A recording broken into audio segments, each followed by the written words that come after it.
तो हम देखते हैं जो promotion and regulation of online gaming bill जो अभी-अभी गवर्नमेंट ने पास किया है, वो क्या है, ठीक है? तो इसमें सबसे पहले हम देखते हैं कि जो लॉ होता है इंडिया में वो बनता कैसे है। तो लॉ और बिल में डिफरेंस होता है। जैसे बिल होता है एक प्रपोज़ल, जैसे किसी ने बिल दिया कि मैं ये प्रपोज़ करता हूँ और वो फिर बाद में लॉ बनता है।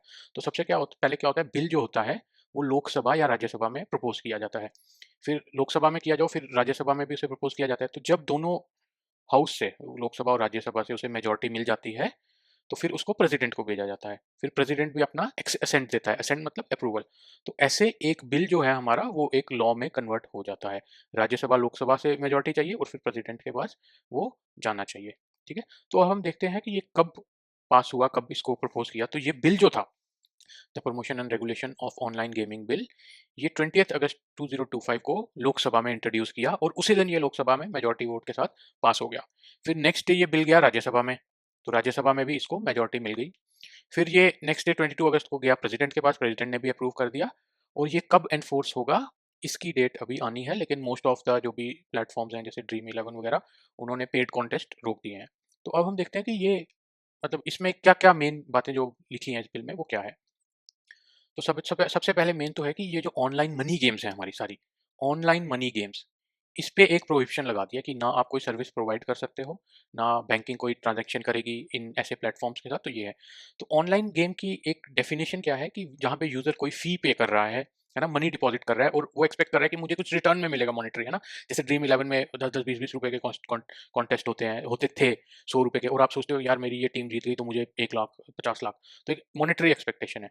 तो वो आएगा online game, online money game की डेफिनेशन में वो आ जाता है।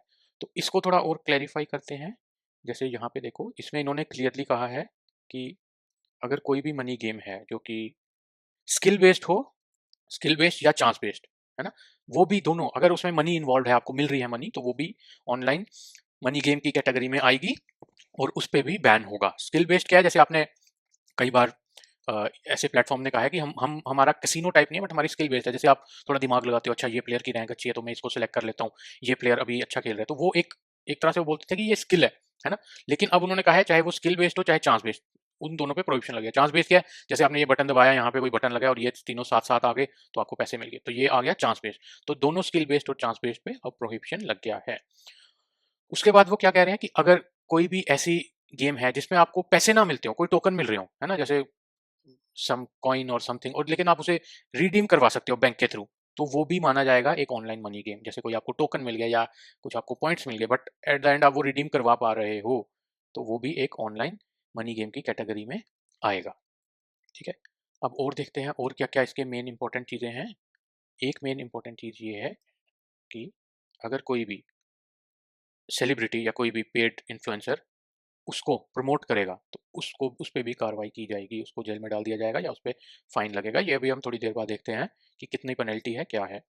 तो ये एडवर्टीजमेंट बैन भी लगा दिया गया है ऐसी गेम्स के ऊपर। और क्या है,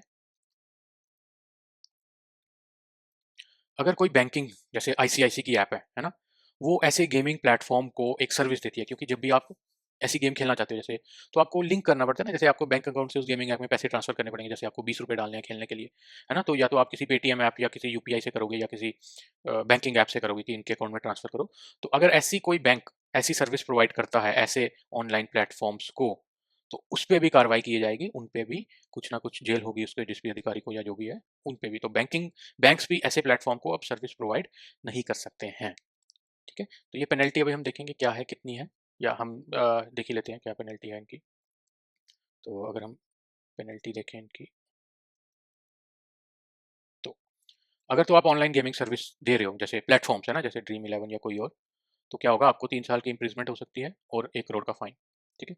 उसके बाद रिपीट ऑफेंडर, मतलब अगर आपने फिर से आप पे पेनल्टी वगैरह हो गई है और फिर से आपने किया, तो ये पेनल्टी हमारी ये बढ़ जाएगी, हमारी ये 3 साल, 3 से 5 साल जेल हो सकती है, मिनिमम 3 ईयर्स, और फिर फाइन भी बढ़ जाएगा, 1 से 2 करोड़ फाइन। ठीक है? फिर ये फैसिलिटेटिंग अनऑथराइज ट्रांजेक्शन, जो कि बैंक, अगर जैसे मैंने आपको पहले बताया कि अगर कोई बैंक इनको ये सर्विस प्रोवाइड करता है तो उन पे भी 3 साल की सजा, 1 करोड़ का फाइन, और रिपीट ऑफेंडर पेनल्टी भी सेम है। ठीक है? उसके बाद जैसे अगर कोई बॉलीवुड स्टार है वो एडवर्टीजमेंट करता है, या कोई और भी इन्फ्लुएंसर एडवर्टीजमेंट करता है, इंस्टाग्राम इन्फ्लुएंसर, तो उनको भी जेल हो सकती है या फिर उन पे भी फाइन लग सकता है और रिपीट ऑफेंडर पेनल्टी ज़्यादा हो जाएगी। ठीक है। तो अगर आप इन्फ्लुएंसर हो इंस्टाग्राम के तो आपको ध्यान रखना है कि आप ऐसी ऐप्स प्रमोट ना करो, ठीक है। उसके बाद अभी तक जो बिल का टेक्स्ट है, जो बिल का टेक्स्ट है उसमें जो खेलने वाला है बंदा, जैसे अगर मैं खेल रहा हूँ, उस पे कोई पेनल्टी या पनिशमेंट का जिक्र नहीं है अभी तक, ठीक है। तो जो भी पेनल्टीज है अभी प्रोवाइड करने वाले को या जो ट्रांजैक्शन फैसिलिटेट कर रहे हैं या जो एडवर्टाइजमेंट कर रहा है उन्हीं पे है। खेलने वालों पे अभी तक उन्होंने कुछ लिखा नहीं है कि खेलने वालों पे कुछ कार्रवाई की जाएगी, क्योंकि मे बी प्रोवाइड तो कोई और कर रहा है ना। अब इसका हम देखते हैं क्या रीज़न क्या है, सरकार ने मतलब क्या रीज़न क्या दिया है कि क्यों ये सब बैन किया है। पहला है कि ये जो प्लेटफ़ॉर्म जब ऑपरेट करते हैं, इनके पीछे क्या एल्गोरिथम है हमें पता ही नहीं, वो वेरीफ़ाई कैसे करें हम, है ना? जैसे सपोज़ करो 1 लाख लोग हैं, ये सारे 1 लाख लोग हैं, इन्होंने 10-10 रुपए जमा किए सबने, है ना? तो 1 लाख इंटू 10 हो गया 10 लाख, है ना? तो प्लेटफ़ॉर्म के बाद 10 लाख आया और सिर्फ़ 1 या 2 बंदे जीत रहे हैं, वो क्या जीत रहे हैं 10 का 10 टाइम्स हो गया, 100 रुपए जीत रहे हैं, किसी ने 10 रुपए लगाए, 100 रुपए जीत गए या 1000 रुपए जीत गए, है ना? 2 बंदे 1000 रुपए जीत गए, तो 2000, लेकिन जो इन्होंने डिपॉज़िट किया इतना 10 लाख रुपए, वो तो कंपनी के पास चला गया। तो वो पीछे क्या एल्गोरिथम चला रहे हैं या क्या एल्गोरिथम फेयर है कि नहीं, वो नहीं पता, है ना? वो वेरीफाई नहीं कर सकते क्योंकि वो सर्वर उनके हैं और कोड उनका है, तो ये वेरीफाई नहीं हो सकता। दूसरा ये मेजर है कि एक आप एडिक्शन में चले जाते हो, आप पैसे भेज देते हो।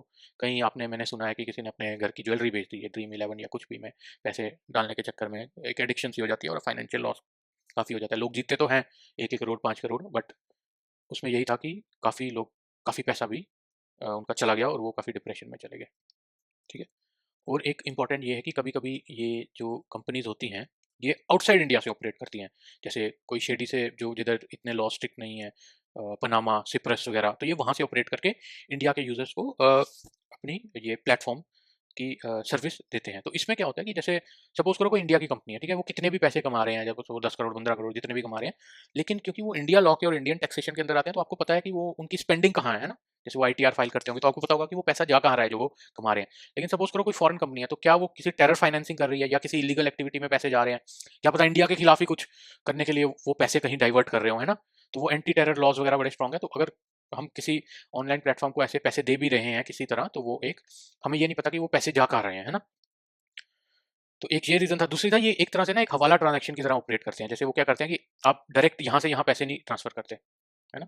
उसमें क्या होता है, आप पहले जैसे आप यूज़र हो, ये यूज़र है, ठीक है?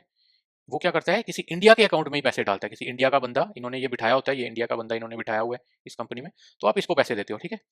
फिर जब ये फिर क्या होता है कि अब इनको पता चल गया कि इस मेरे बंदे के पास पैसा आ गया है, तो फिर ये क्या करेंगे आपके अकाउंट में पैसे डाल देंगे और फिर ये यहाँ से किसी भी तरह कर देगा। तो आपको लगेगा मैं तो किसी इंडिया के ही अकाउंट में पैसे डाल रहा हूँ, लेकिन होता क्या है वो एक हवाला की तरह ऑपरेट करता है। आप इसको डालते हो, फिर ये सोचो दूसरी कंट्री में बैठा है, तो ये ट्रांज़ैक्शन इधर से इधर में भी बाय हैंड हो, कोई ऑनलाइन ना हो, तो वो एक ट्रेल टूट जाता है ना? तो इससे क्या आप इल्लीगली मनी ट्रांसफ़र कर रहे हो किसी बाहर की कंपनी में। तो ये सारा एक एक हवाला को ये प्रमोट करता है, क्योंकि आपको ये नहीं पता कि ये कंपनी जो पैसे कमा रही है वो कैसे स्पेंड कर रही है। मे बी इंडिया के खिलाफ ही कुछ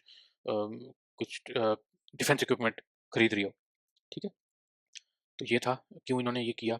उसके बाद और क्या है इम्पोर्टेंट, और इम्पोर्टेंट चीज़ इसमें ये बताई है कि इस सेक्टर को प्रमोट किया जाएगा। जैसे एक अथॉरिटी बना दी जाएगी कि जो इस सेक्टर को प्रमोट करेगी या जो जो डिसाइड करेगी कि ये जो गेम है ये ऑनलाइन मनी गेम है कि नहीं। जैसे कभी-कभी होता है ना, आप कहते हो कि भाई हमारी तो ऑनलाइन गेमिंग है ही नहीं, हम पे क्यों बैन लगा दिया?